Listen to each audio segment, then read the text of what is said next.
Ito yung classic Filipino merienda na laging niluluto ng nanay mo. Simple, easy, with just 5 ingredients. Siguradong nostalgic to para sa'yo. It will bring back childhood memories.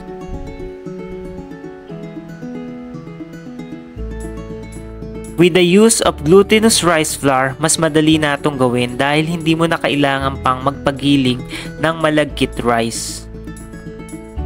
Paghaluin lang ang glutinous rice flour at ang water at gumawa ka ng dough.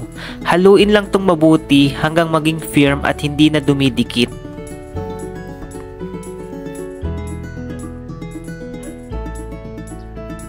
It's time to shape our palitaw. We want to create a small flat disc. Kapag medyo nadadry na ang dough ninyo habang sinishape ninyo ang inyong palitaw, pwede nyo itong pahira ng konting tubig para maging moist ulit. Kapag marami ka nang nagawa, italbog lang ang inyong mga palitaw sa mainit at kumukulong tubig. Hantayin nyo lang mag-float ang inyong palitaw, it means luto na to. After ko hanguin ang aking mga palitaw, inilagay ko ito directly sa malamig na tubig para hindi magdikit-dikit at mas maging firm ang aking mga palitaw.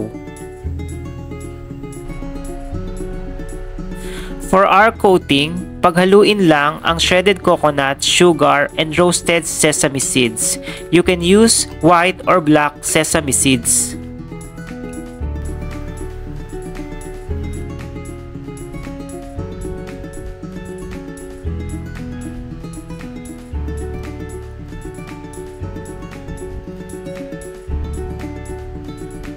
You can also top your palitaw with dulce de leche or caramel and then goods na to.